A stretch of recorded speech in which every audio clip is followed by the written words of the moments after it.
memasuki 2025 akan muncul yang namanya kebenarannya.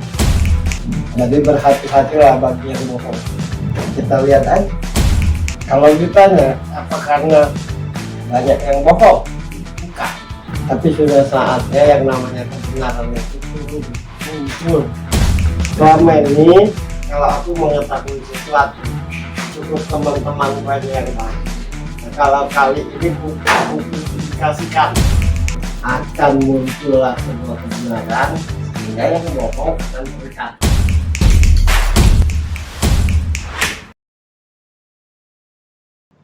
Betul. Oke. Akhirnya timbul pertanyaan tuh, berarti dari penjelasan Mas Bro. Jadi fasilitas berarti kan Mas Bro ya, yang banyak mempengaruhi. Makin simpel, Mas Bro bilang, malah persortnya makin ribet. Nah akhirnya nyangkut nih yang sering-sering diobrolin ya di kalangan teman-teman juga, malah teman-teman musisi. Riders, Mas Bro. Kalau kita cari riders, artinya di Google, itu adalah fasilitas yang disediakan oleh penyelenggara untuk membantu agar mudahnya artis untuk melakukan show-nya. Iya, kalau bahasa pendeknya riders itu bonus panitia. Bonus panitia. Oh itu lah. Itu riders tuh. Ya, ya. Nah sekarang ini artisnya yang nuntut, bukan yang disediakan, berarti kan yang minta. Iya. Aneh-aneh pula. Betul. Nah lo mau ngibur orang, apa mau minta diistimewakan gitu kan? Gitu. Makin hari makin manja pokoknya. Tapi Mas Bro, kadang jadi penasarannya begini, apa betul-betul artisnya atau manajemennya? Artisnya sih yang ribet. Oke. Manajemennya juga ikut agar Jadi dapat ikut. percikan. Oke. Pokoknya kalau kelak aku jadi musisi, kan sekarang belum, baru main band. Iya. Oke. Kalau kelak aku jadi musisi, aku udah ngomong dengan bandku. Ridersnya harus ada sound yang bersuara. Nah, itu riders dari Hamburger Band. Iya. Sound system yang ada suaranya. Iya. Sistem yang Soal ada. rokok nanti beli sendiri gitu. Beli sendiri. Wah, oke. Sisanya nyediain sendiri Ya karena beli sendiri bahaya. kan udah dibayar. Oh iya, udah dibayar. Karena Ya. sangatlah berbahaya ketika anak band ketemu sound system yang bermerek tapi nggak bunyi. Nah, Percuma. Jadi yang penting apa aja yang penting bunyi. Yang penting nyala. Iya. lagian juga paling lama kan 1 jam manggung Ya, betul. kalau profesional ya. Iya. Taruhlah dipanjangin 1,5 jam. Ya. Ribetnya itu berbulan-bulan gitu. Latihannya itu berbulan-bulan. Cuma ya Allah. Ada konser terlama itu Taylor Swift ya. 3 jam dia Durasinya ya. menyelenggarakan konser. Iya, kalau mereka itu kan kalau di luar itu persiapannya 3 bulan, Ya, 4 tapi bulan, sesuai dengan 5 persiapannya bulan. gitu. Jadi ketika manggung tuh udah di luar kepala. Iya. Nah kita manggung besar persiapannya seminggu. Namanya juga artis gitu. Oh iya Mas Bro, kan tadi lo bilang sebenarnya nggak ada bedanya kecerdasan orang Indonesia dengan orang luar gitu ya, secara apapun bidangnya. Karena ini lagi bahas musik, tapi yang jadi pertanyaanku tuh, sudah menjadi artis besar di Indonesia, legend katakan gitu kan, pun ada artis di luar, tapi rasanya kenapa tiap kita ngelihat artis luar tuh masih berasa di bawah gitu.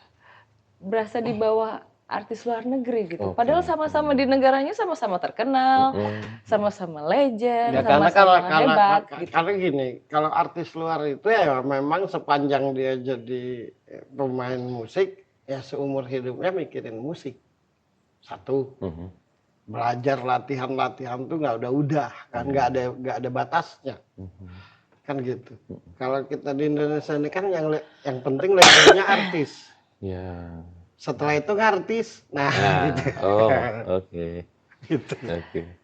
Kalau di luar itu kan enggak. Di luar itu benar-benar dia latihan, dan latihan. Nggak ada kerjaan lain. Oke. Jadi tanggung jawab dia karena dia dibayar mahal, akhirnya dia tanggung jawab betul-betul kan.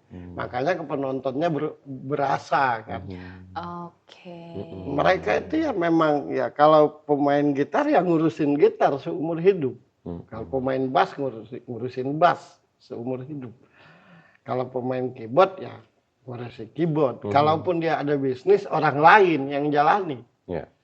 Dia tetap aja di bidangnya. Makanya kan walau bagaimanapun berasa tetap berkelas kan di luar itu. Karena tanggung jawabnya. Jadi ketika kita nonton band luar, mahal tuh kebayar. Gitu. Puas ya, walaupun bayar mahal puluhan juta, tapi puas. Iya, karena loyalitas gitu. Makanya mereka tetap aja berasa lebih dari kita kan. Kita ini kan gagal di mental gitu. Bukan gagal di pemikiran. Kalau orang Indonesia ini menurutku secara pemikiran itu sama aja sama orang Eropa. Bahkan musik terbaik di Asia ini setelah Eropa, Amerika kan menurutku Indonesia di Asia. Menurutku ya, secara kapasitas pemikiran. Tapi gagal di mental. Itu tadi setelah jadi artis ngartis. Gitu kan. Terbukti yang menciptakan genre dangdut dari Indonesia. Iya. Rhoma Irama. Iya kan, satu dunia. Menciptakan genre loh. Jadi sebenarnya Indonesia tuh nggak ada yang ketinggalan. Jadi ketinggalan karena mentalnya. Gitu. Banyak bohongnya penghibur di Indonesia tuh. Di atas panggungnya kelihatan low profile kan, ramah tamah. Di bawah panggungnya yang lebih parah lagi, misalkan aku superstar nih, lo yang akan bergandengan sama gue yang anak yang baru muncul kan. Cengiranku ini cengiran meremehkanmu, ngerti gak? Seolah-olah aku lebih ngerti dari lo, itu kan yang terjadi. Banyak itu kejadian gitu. Makanya kan nggak ada regenerasi kan. Karena kalau ada regenerasi berasa tersaingi. Cuma kalau lagi ngebahas seolah-olah bukan lagi.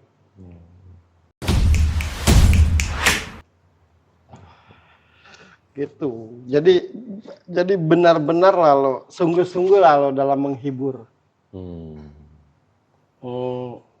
Pekerjaan berat di muka bumi ini yang tanggung jawabnya besar menurutku ya. Satu ahli agama, kedua seorang entertain.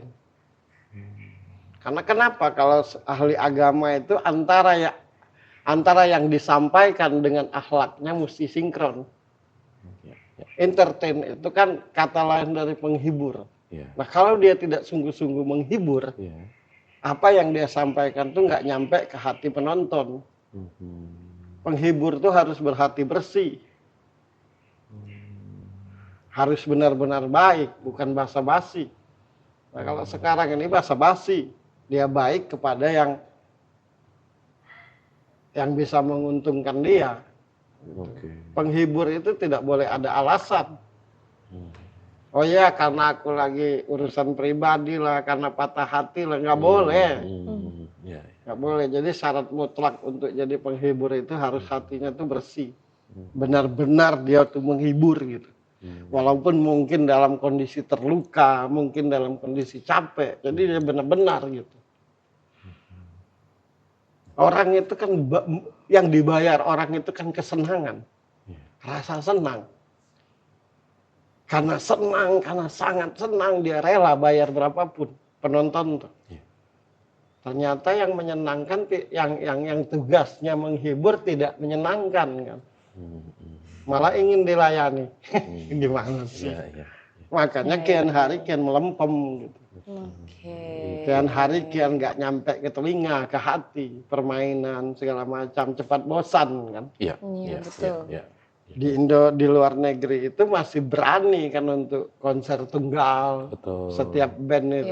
Di Indonesia mana? Bukan karena permainan, bukan karena juga alat dan sound system, karena yang menghibur itu sendiri udah bohong, udah basa-basi. sampaikanlah segala sesuatu yang ingin engkau sampaikan dari hatimu agar nyampe ke hati. Kan gitu. Iya. Kadang-kadang basa-basi aja.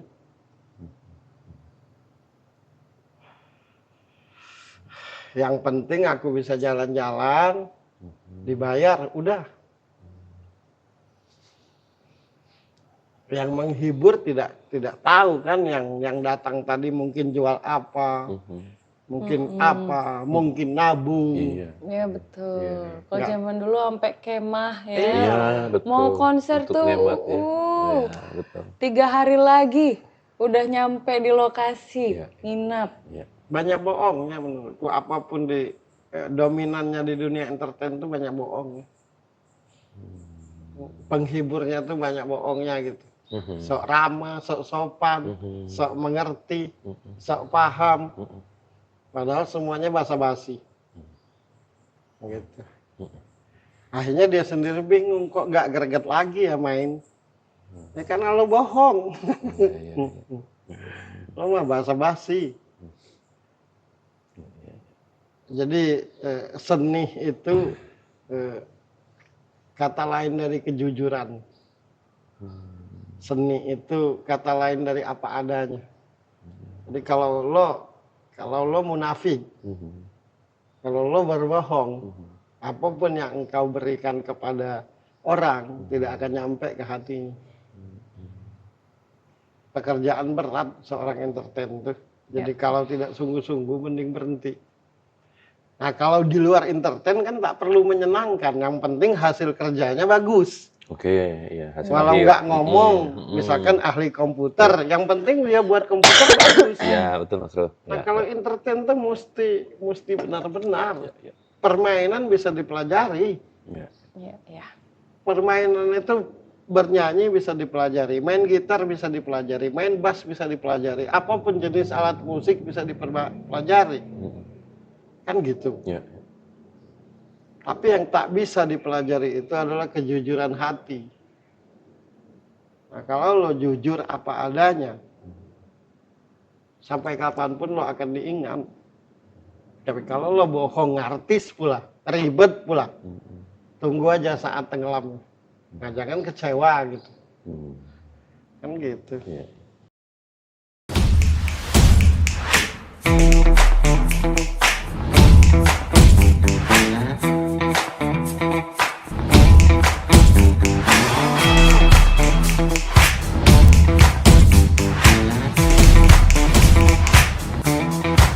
Memasuki 2025 akan muncul yang namanya kebenarannya. Jadi berhati-hatilah bagi yang bohong. Kita lihat aja. Kalau ditanya apa karena banyak yang bohong? Bukan. Tapi sudah saatnya yang namanya kebenaran itu muncul. Selama ini kalau aku mengetahui sesuatu, cukup teman-teman banyak yang tahu. Nah, kalau kali ini publikasikan, akan muncullah sebuah kebenaran sehingga yang bohong akan